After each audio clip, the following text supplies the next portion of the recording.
Merry Christmas and Happy New Year. At One Nation, we don't fool around with things like happy holidays. This is a Christian country. The Constitution talks about God. So it's have a Merry Christmas and have a very happy New Year. In fact, a happy, safe, productive New Year.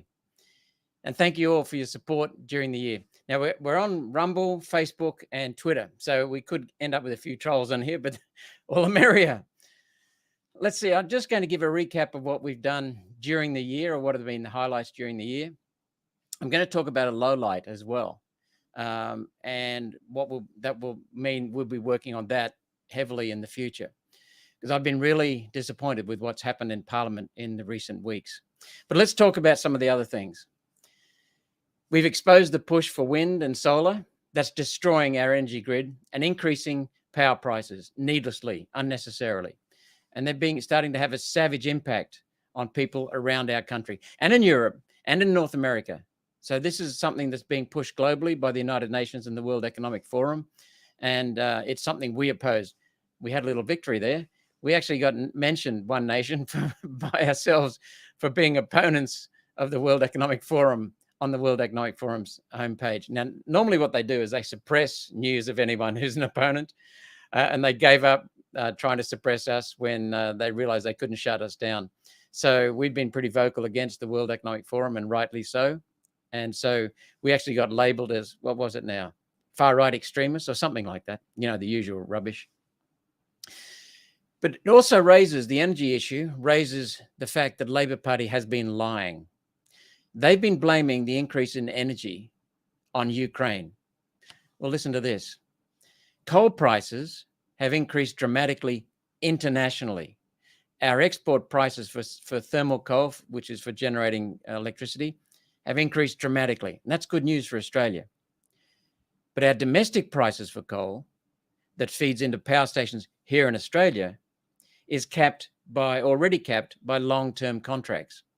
While the international prices have soared up around $400 a ton for coal, our domestic prices on long-term contracts feeding power stations have remained unchanged at $80 to $100 a ton. $80 to $100 a ton. That hasn't changed. So this Ukraine rubbish is lies, straight out lies. And you add to that the fact that coal, the fuel costs in a power station, are a small part of the power of the total electricity generation cost, a small part. So we've got a small part that's not changed at all. The only thing that's changed in our electricity sector is dramatic increases in wind and solar, which is destroying our energy grid, killing reliability, killing future security, and raising the fact that we will need batteries and other extensive and expensive components to give us anything like reliability. But it'll never give us the reliability baseload power. So we are on a mission in this country, thanks to the World Economic Forum and the United Nations policies that the Greens and Labor are pushing, and the Liberal Nationals, for economic suicide in this country. We're on a kamikaze mission. So we will continue to oppose that, and you'll see us opposing it in many, many different ways. We established an audit during the year on the count for the federal election, and we're continuing to push that audit so that it is followed through properly. As you know, we were instrumental, and I introduced legislation that then caused the Liberal Party under Morrison to put in place legislation requiring the first ever audit of an Australian federal election. Never had audits in the past of our federal election, the basis of our democracy and the basis for confidence in our election results and our parliamentary system. Never had them until we initiated them and pushed them. But there was no audit. There was no audit done. So we are continuing to push now for election scrutiny and integrity. One thing I'm very, very proud of and happy to announce is the inquiry that we established into the visionary Iron Boomerang project. What that'll do is, you can imagine, looking at from your perspective, over here on your left, you've got Western Australia, and over here on your right, you've got the Bowen Basin coalfields around Mackay and inland from Rocky and Mackay. We've got the best coking coal in the world for making steel. Coking coal is metallurgical coal for making steel. And we've got some of the best iron ore in Western Australia. Linking them with a railway line will enable our trains to take coal to Western Australian steel mills and backload with iron ore from Western Australian iron ore fields to steel mills in the inland from Mackay. It'll set up tens of thousands of jobs, dramatically improve regional accessibility and services, and increase infrastructure across the whole country. It will lead to water, optical fiber networks, and other services being made available to Aboriginal communities and Western communities in Queensland and Eastern communities in Western Australia, so that everyone is lifted by the accessibility of infrastructure. But it'll make us the best manufacturers of steel in the world. We've got amazing things already indicated. I won't go into them in detail now, but we've got amazing interest from some of the world's biggest steel makers. We'll make sure it's Australian too. But some of these people want to come down here. Our iron ore and our coal leads to the best steel in the world. Instead of importing this Chinese crap, we can make our own steel and export it and make us a center for the best steel in the world. So, and improve our infrastructure. So we're very, very excited for that. I introduced that project into the Parliament and introduced and got approval for an inquiry into the project. And I want to thank the Labor Party senators, particularly Senator Glenn Sterle, and the Liberal Party, National Party senators who jumped on board immediately. Some of them had never heard of this Iron Boomerang project. So you can see the boomerang goes from east to west, coal, iron ore. And so hopefully we can make that a reality. But we've got amazing interest from overseas, amazing interest from political institutions and security institutions overseas, because they can see the benefits of having a more dynamic, stronger, more secure Australia. We also exposed the plans to restrict farmers' rights and to demonize meat under a plan to move people from eating red meat, lamb, beef, and pork, even though it's not red meat, to bugs. This is the United Nations and World Economic Forum yet again. And by the way, those two anti-human organizations came together in an alliance in 2018. They formalized their alliance. It's UN, World Economic Forum together pushing this rubbish on our country. Undermining your basic options, your basic rights to choose what you put in your mouth. We've also flagged that we will be strongly opposing the very racist program of enshrining racist segregation into the Constitution through the voice, the so-called voice. It won't help Aboriginals one little bit. It'll make it worse for Aboriginals because it'll increase the bureaucracy and the segregation and the division, but it won't improve services. We are appalled at the lack of action, decent action, respectful action, sincere action. We've had Close the Gap. We've had ATSIC. We've had so many different organizations, $30 billion a year spent on the Aboriginal industry. The people in the communities don't get it. They don't get a single, they hardly get any of the money. It's hived off by consultants, black and white, in the Aboriginal industry, between the government and the taxpayers and between the communities. We can know what the communities need. They need, what they call it now, openness. They need accessibility. They need autonomy. Sorry, that's the word. Autonomy to look after their own lives. They need to remove the shackles from the native title legislation that is basically UN legislation driven to steal property rights from everyone. We need Aboriginals to get access to the lands so that they can build houses, build businesses, just like other places in the rest of the country. We will keep standing up for the Aboriginals and keep opposing the Aboriginal industry that is stealing money from taxpayers and stealing money from Aboriginals. And we will oppose the voice because it won't help Aboriginals at all. It will hinder them and make them even more bureaucratic, tied up in bureaucracy. Speaking of freedom, we stood up for religious freedoms and we supported Andrew Thorburn after he was sacked for being associated with the church. Wow, associated with the church. How dare he be associated with the church and push his own and speak about his own views on various matters, whether it be gender, whether it be marriage, whatever. How dare he speak about that? Well, good on him. That's why we stood up. Everyone in this country should be free to say whatever they want, because You can't hurt someone with words. You can only strengthen someone with words. And we're making a bunch of sooks in this country. We're creating it into victims. We've got the Greens and the Teals peddling victimhood because they appeal to people, weaker people, to give them their votes.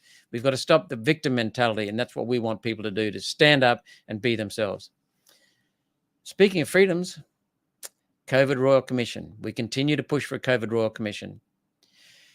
And in the last day, the last 24 hours, I've seen fabulous improvements. We've seen Dr. Karen Phelps stand up and call out the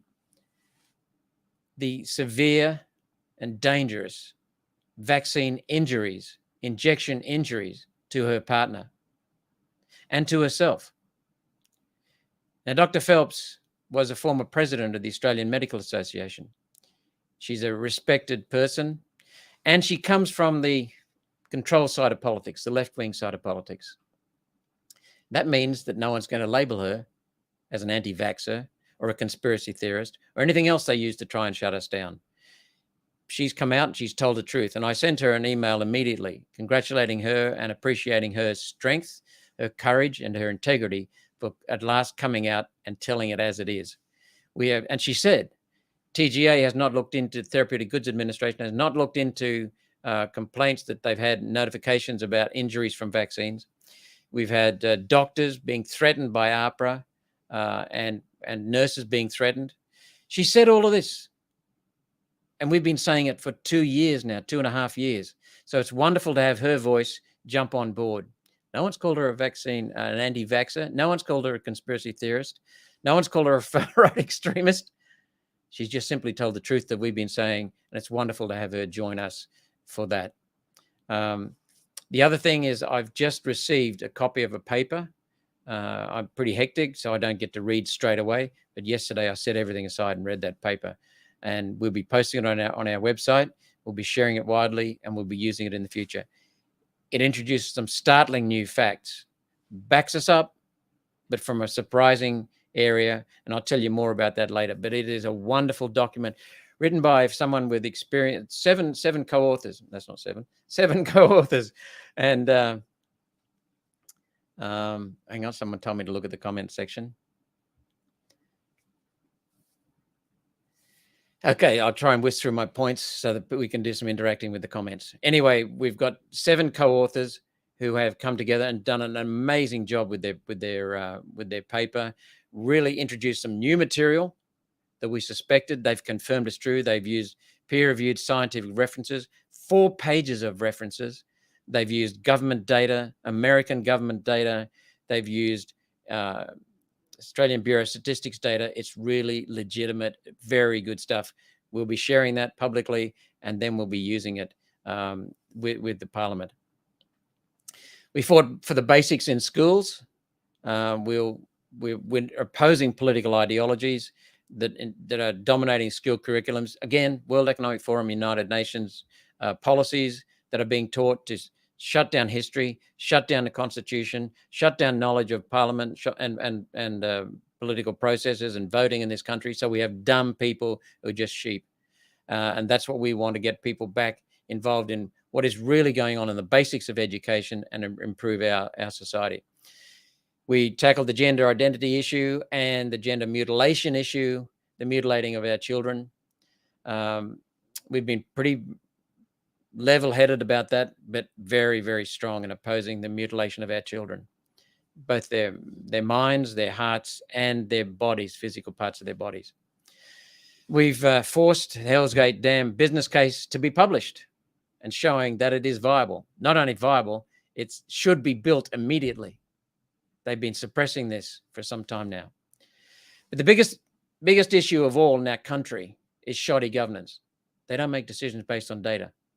They make decisions based on looking after vested interests, their mates, the political agenda overseas, the media. And what I've seen, and this is an issue that I'm happy to answer questions on, is the extreme arrogance of this Labor Party government already. The Labor, Greens, Teals in the federal Senate in particular. They act as a coalition government.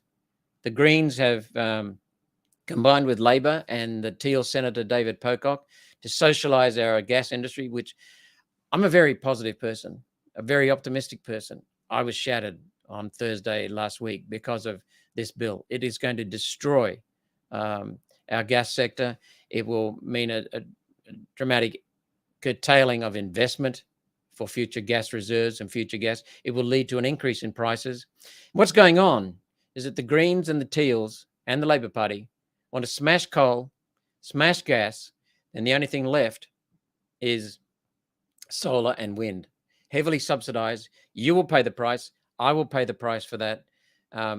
The Climate 200, some of their donors are invested in solar and wind. They will make a lot of money out of it. They'll have a basic monopoly for solar and wind. That's what's going on in your parliament right now, in our parliament. The Industrial Relations Bill was about giving union bosses power, not wages. They neglected my simple solution for improving the pay of casuals and remove underpayment. They completely ignored it. And now they're talking about bringing that in separately. But if they're fair dinkum about wages, they would have brought that in. What's happening is the government, the coalition between Labor, Greens and Teals are guillotining debate, meaning they're shutting down debate, bypassing debate, stopping the production of documents that we've been requesting because they want to just simply become dictators in this country, the sheer arrogance. So I've whisked through some of my issues that we've covered this year and that we will be continuing or introducing in the new year. And I'll throw it open to any questions and comments. I hope they just turn up.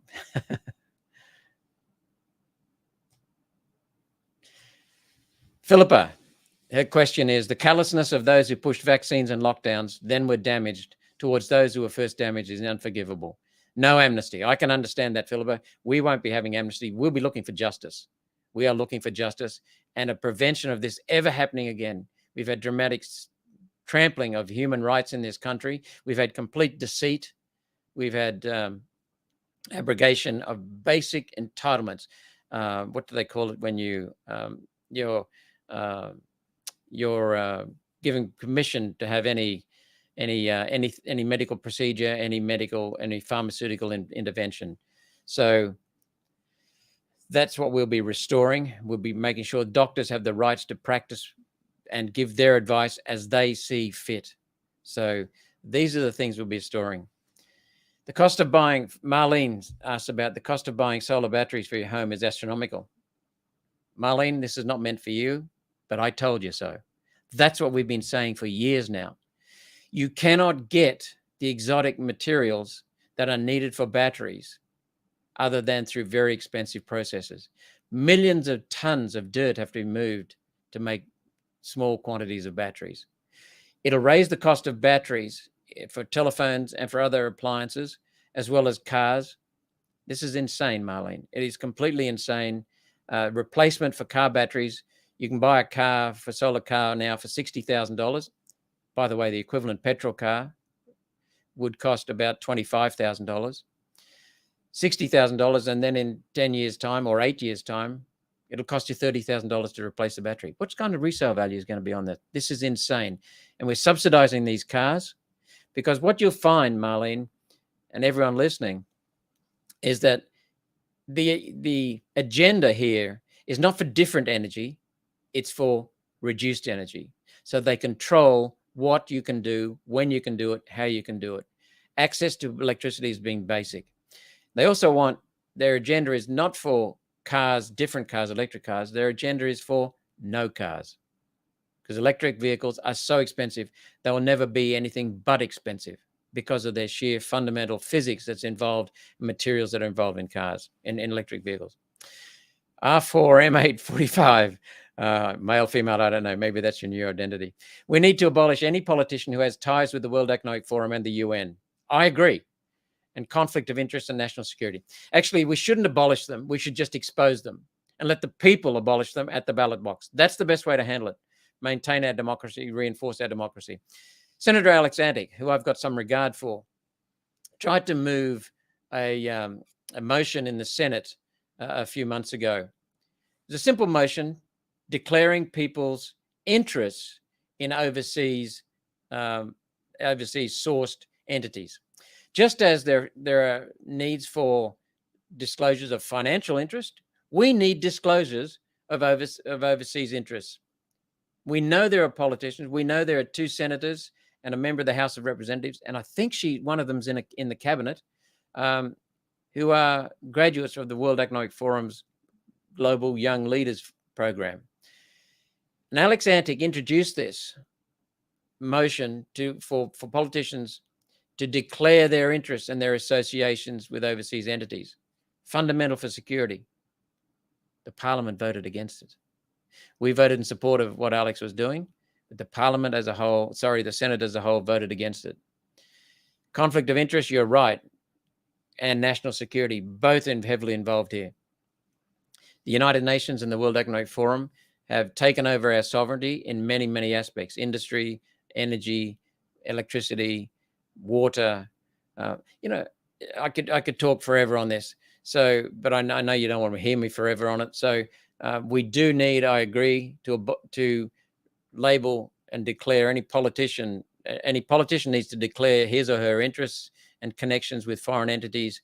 And we then need to open up to the voters and say, do your job, vote this mongrel out. Leon, is there going to be an effort to form a unified coalition of the freedom parties to form a sizable challenge to the major parties and loony Greens in future elections? Well, you've got the Greens tagged correctly. They're loony, all right. They're also dishonest, and they're anti-Australian and anti-human. Is there going to be an effort? What we find is that in Australian politics, if you form one entity that looks after such a strong group that is still a minority, it'll probably have about 15% of the vote. What you'll find is that all the guns will be targeted onto that one person who's head of that group. It doesn't matter which one emerges. That's what'll be happening. They tried to knock Pauline out by lying about her and calling her a racist when she's never been a racist at all. So this is what they do. So it's better off if we have individual groups who work together for Australia. Anybody who votes for one of these parties should preference the other parties, 2, 3, 4, etc. That way, the vote is still unified for the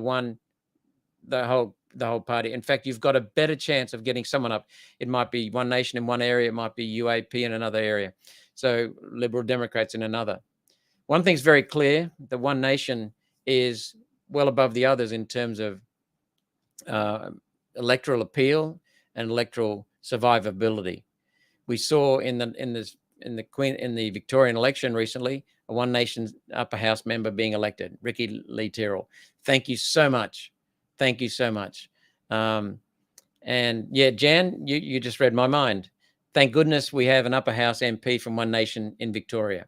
You'll see some changes coming in Victoria because they won't bribe her. There's no way they'll bribe Ricky Lee Tyrrell. Just like they bribed some of the left-leaning minor parties to get their horrendous medical intimidation bill through Parliament in Victoria a few months ago. So yes, we need an upper house everywhere. One Nation has been campaigning for an upper house restored in Queensland. Guess who removed the upper house in Queensland back in 1922? This is the century we've had without an upper house. The Labor Party. Labor Party does not stand for democracy. So what we've got to do is get an upper house back in Queensland, and then we'll have some proportional representation, and then we'll get a fairer indication, a reflection of what the people themselves want. So I'm looking for more questions.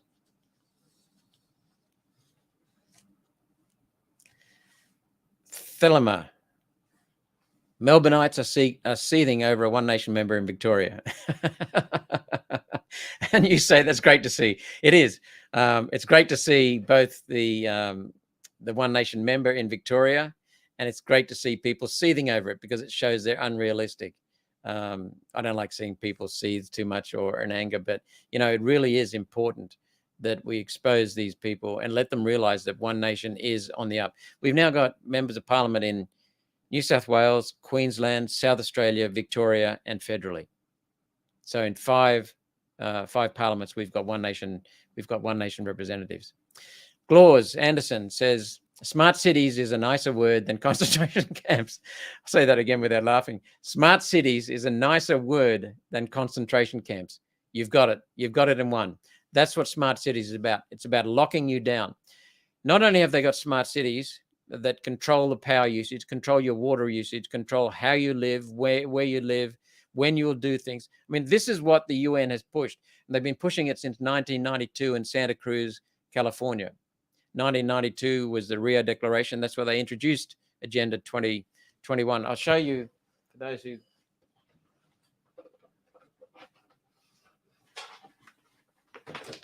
may be doubting me.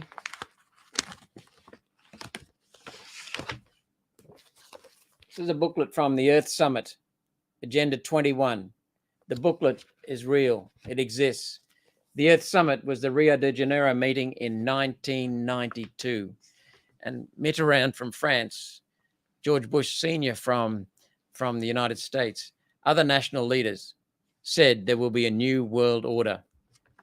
And they said that at that conference. And this is what they're talking about. Controls every aspect of our lives. A few little quotes in here. There is much to be done, said Maurice Strong, the Secretary General for the United Nations Conference on Environment and Development. I'll read this quote just for two things. There is much to be done. And I look to, this is 1992, and I look to the new United Nations Commission on Sustainable Development to be the focal point for the massive effort needed to create the new era of international cooperation, the new global partnership that will make this shift possible. Sustainable development. It's complete crap, because nothing in their agenda is sustainable without subsidies, which makes them not sustainable. They're using the term, and this is typical of the UN, using a word like sustainable that is attractive, and you can hardly go against it. The trouble is, it's a lie. So whenever you see sustainability, look for the UN telling lies. Listen to this. This is from the introduction to Agenda 21. Agenda 21 stands as a comprehensive blueprint for action to be taken globally from now into the 21st century. That's where they get Agenda 21 from, 21st century global governance. This action is by governments, United Nations organizations. Did you elect them? I didn't. Development agencies, bureaucrats from the UN, non-government organizations, Greenpeace, WWF, taken over by the socialists, and independent sector groups.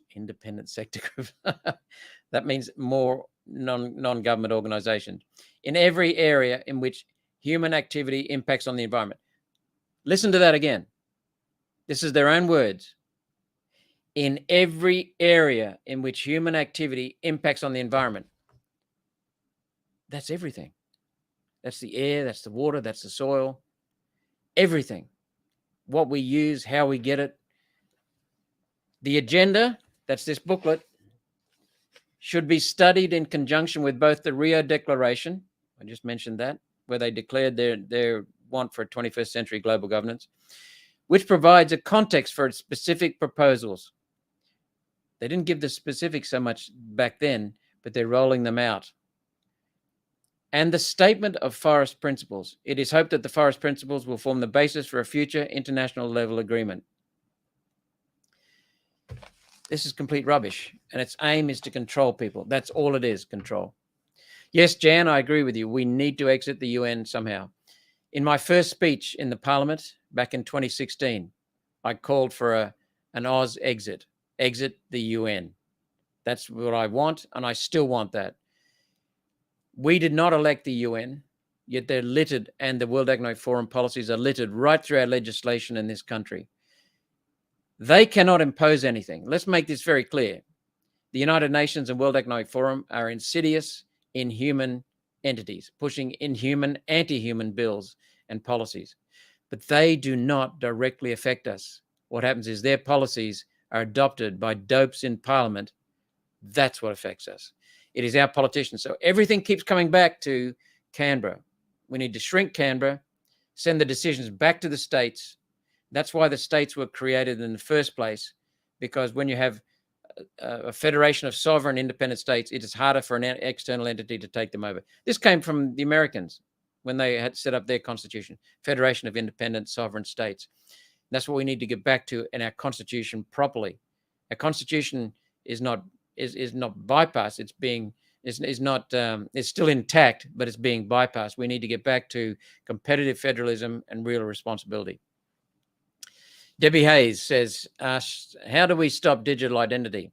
Well, then, there again, Debbie, it comes back to making sure voters are awake, so they put pressure on the governments. The voters, this is the biggest lesson from the COVID era. The voters have lost control of this country. The voters are the only people who can change our constitution. Our constitution is the only constitution anywhere in the world that is a people's constitution. The people of Australia voted for our constitution. It is the people's constitution. So we must protect it because it is the people's constitution. We don't need a modified constitution with some patchy old politician as president. We need to keep our constitution as it is. But how do we stop the digital identity? Wake people up. It'll be the end of cash.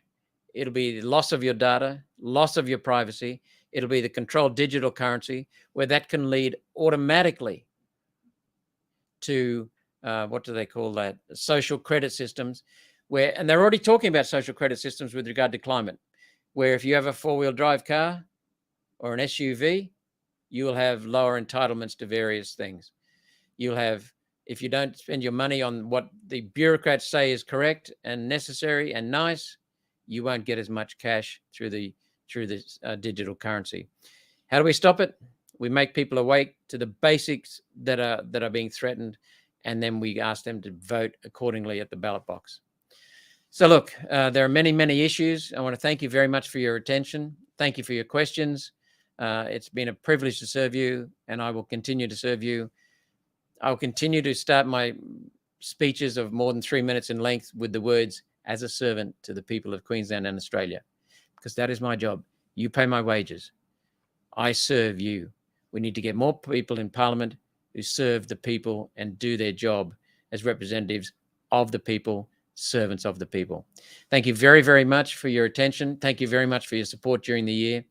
I wish you and your family a very merry, safe Christmas and a happy, safe, productive New Year. I look forward to working for you in the new year.